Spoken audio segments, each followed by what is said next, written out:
이 시간 성령의 임재 속에서 하늘의 신령한 복이 우리 가운데 임하시기를 축원드립니다. 한문 시간이었습니다. 선생님이 인과응보라는 사자성어를 설명하고 계셨습니다.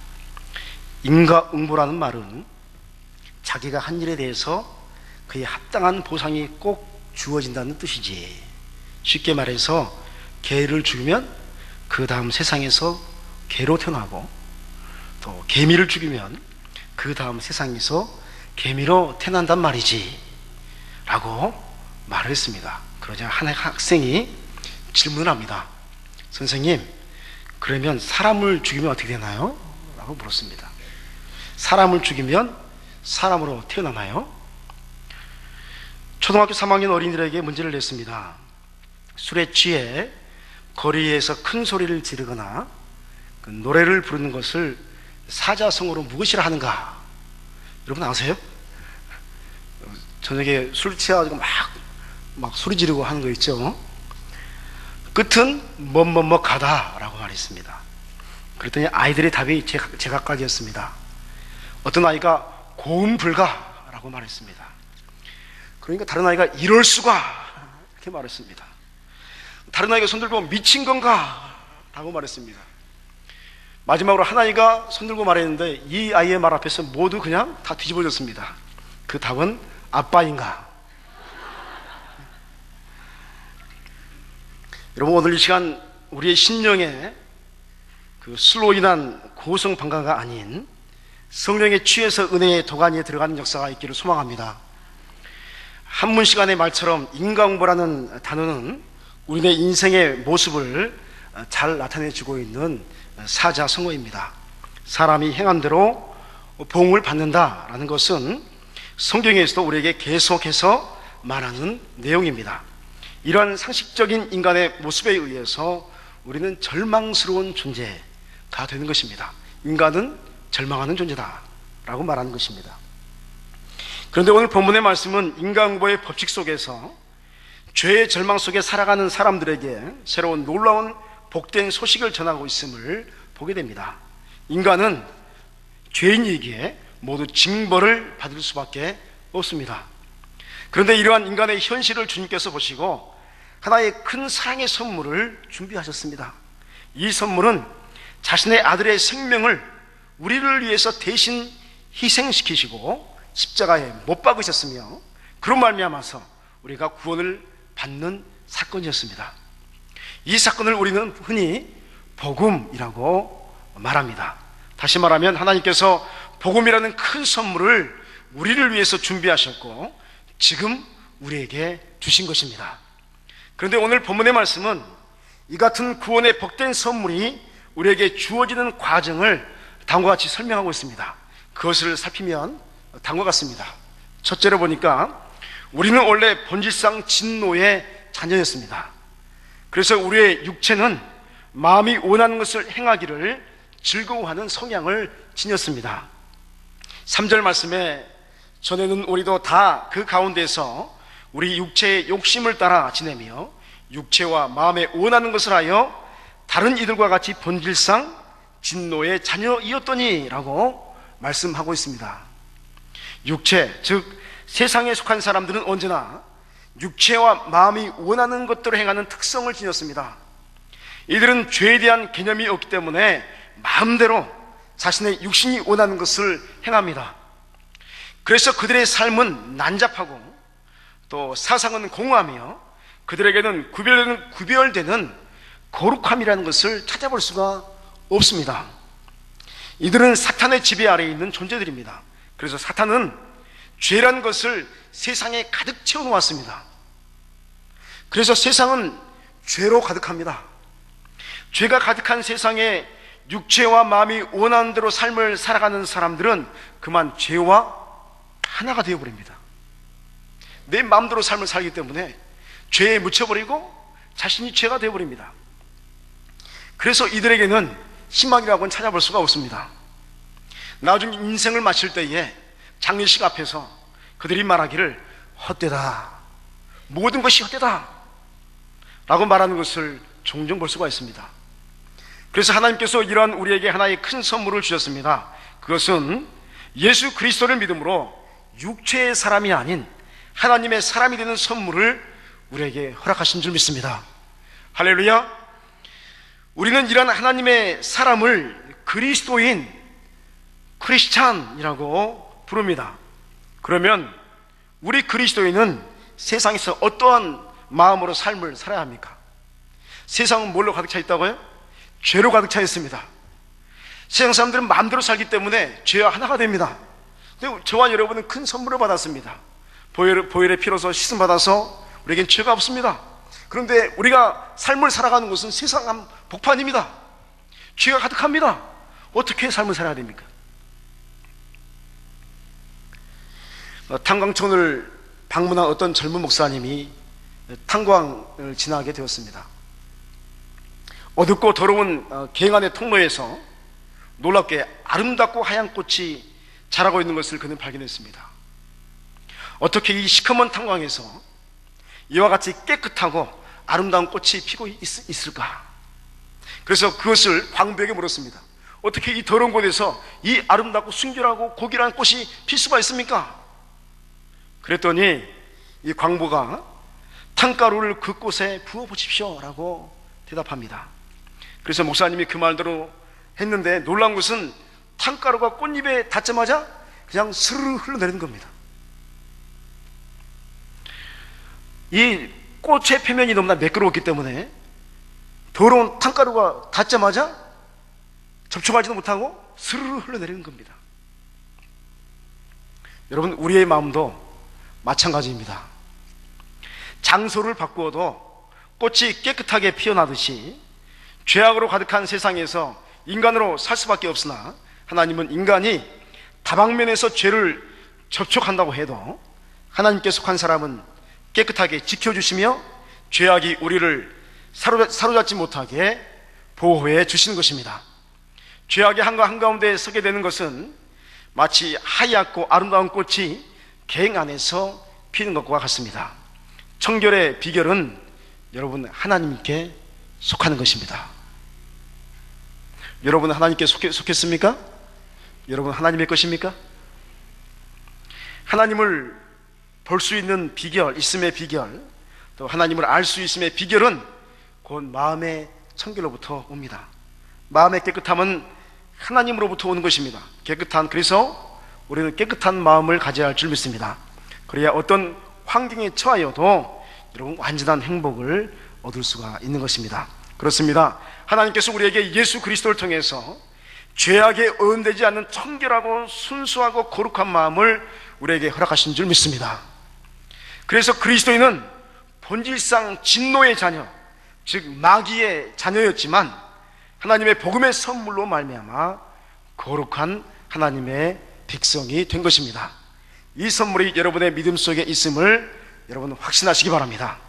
두 번째로 보니까 그렇다면 우리가 어떻게 구원을 받았습니까? 라는 질문에 대하여서 오늘 말씀은 하나님의 큰 사랑의 은혜를 통해서 구원받았음을 분명히 우리에게 이야기하고 있습니다. 4절로 5절 말씀 다 같이 한번 읽어보겠습니다. 4절 5절 시작.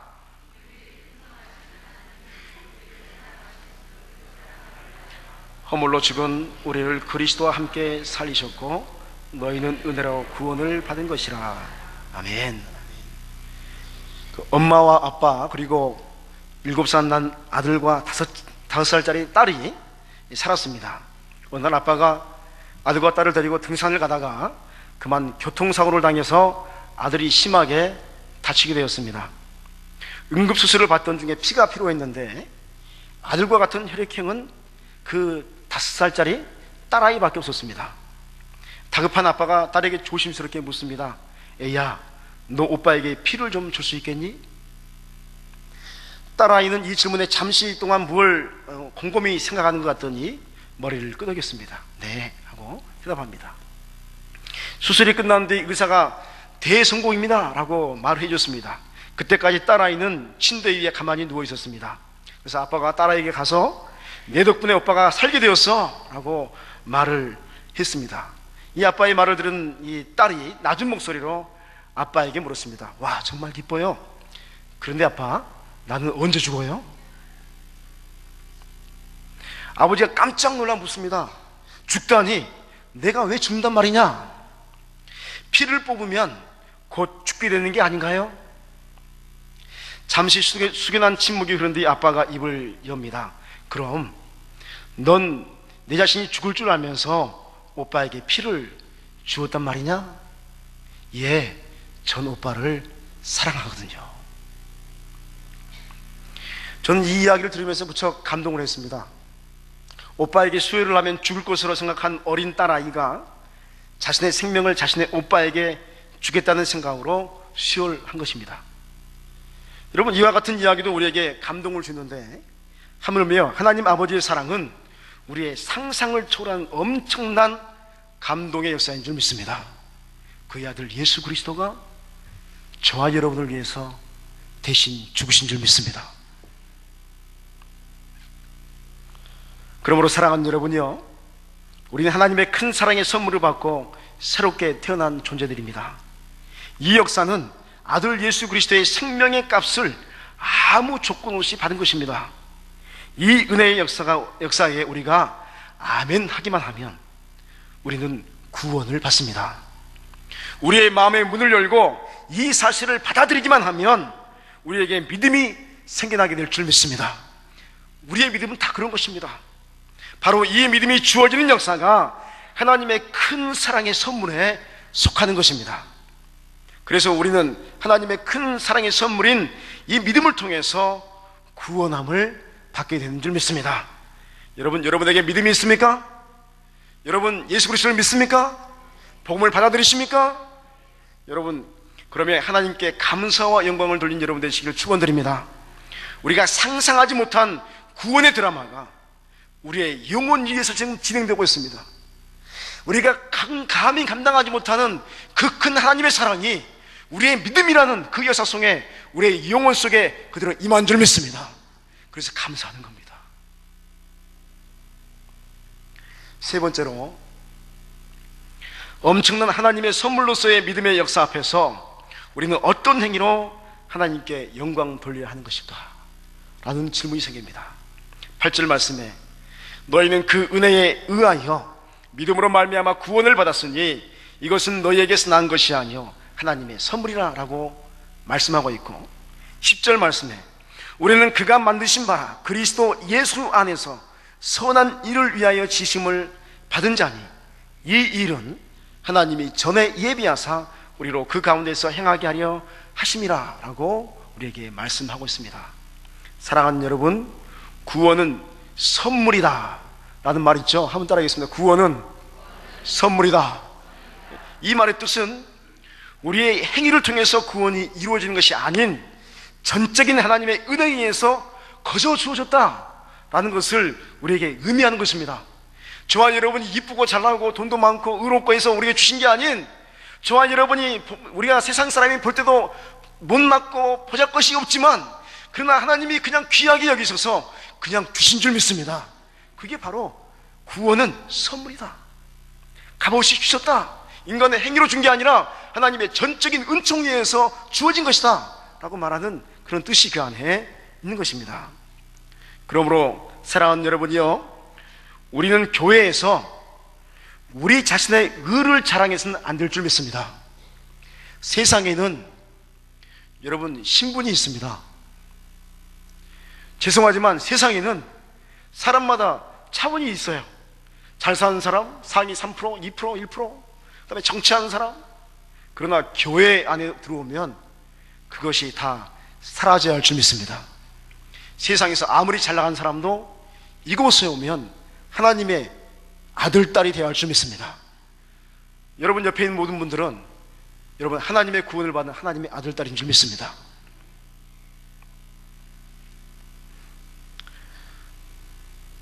그렇다면 이러한 망극한 은혜를 입은 우리는 여러분 무엇을 위해서 인생을 살아야 합니까? 그것은 그리스도 예수 안에서 선한 일을 위하여 지으심을 받은 자니라는 말씀에서 그 해답을 찾을 수가 있습니다.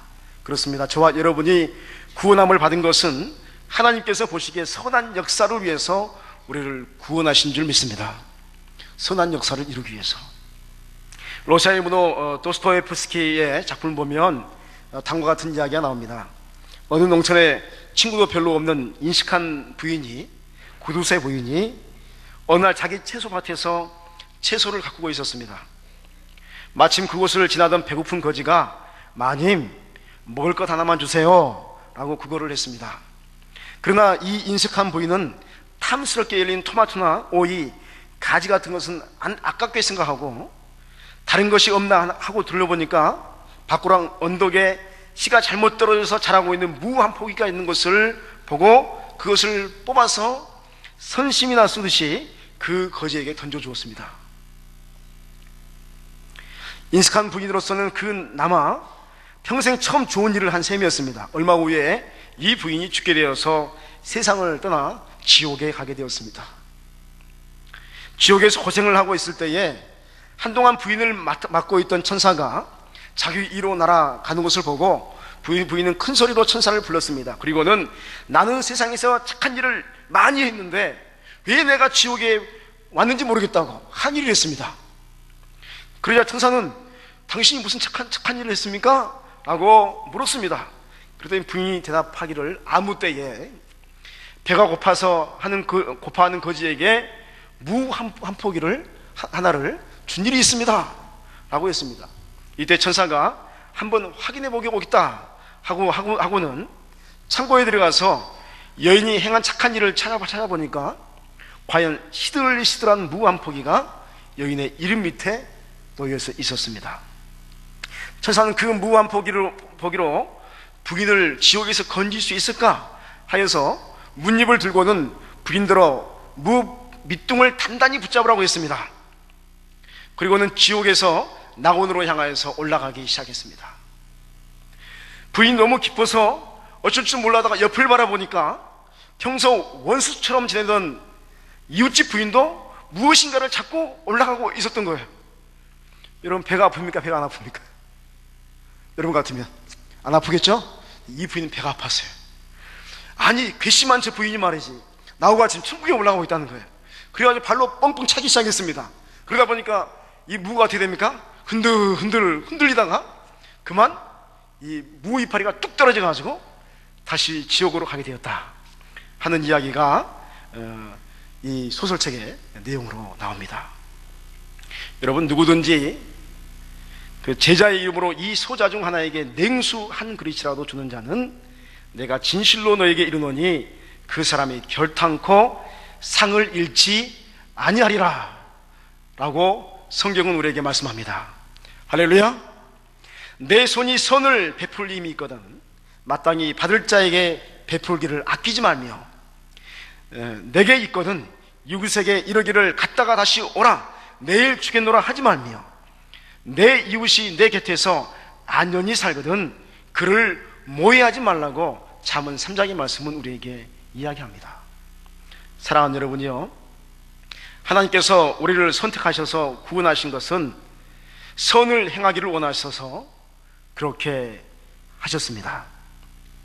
하나님은 우리의 선함의 행위를 통해서 영광 받으시기를 바라십니다. 그래서 저렇게 선을 행하는 자들이 누구인가? 라고 세상 사람들이 묻고 다시 말하기를 아하, 이들이 바로 그리스도인이구나 라는 감탄의 말이 쏟아져 나오기를 하나님은 저와 여러분을 통해서 원하시고 바라십니다. 할렐루야. 그걸 원하십니다. 오늘 거룩한 주일이죠. 여러분, 일주일의 삶의 열매를 가지고 우리가 주님 앞에 나오는 거죠. 어떤 선한 열매로 하나님께 영광 돌렸습니까? 오늘 목사님 말씀하신데 예배는 하나님께 영광 돌리기 위해서 모인 겁니다. 어떻게 영광 돌리는 겁니까? 삶의 선함의 열매를 가지고 하나님께 영광 돌려야 할 줄 믿습니다. 여러분의 선함의 열매는 얼마나 있습니까? 매주마다.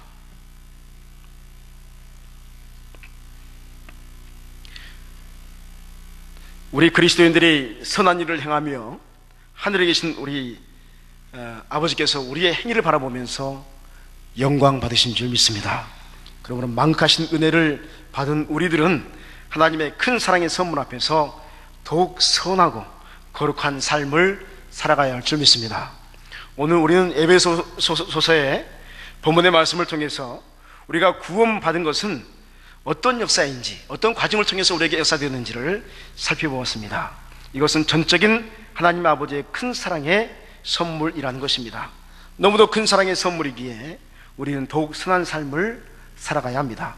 특별히 그리스도인이 되었고 나에게 믿음이 주어졌다면 이제는 육체의 마음이 원하는 대로의 삶을 살아가는 것이 아닌 하나님 아버지께서 원하시는 선을 행하는 거룩한 삶을 살아가기에 힘써야 할 줄 믿습니다.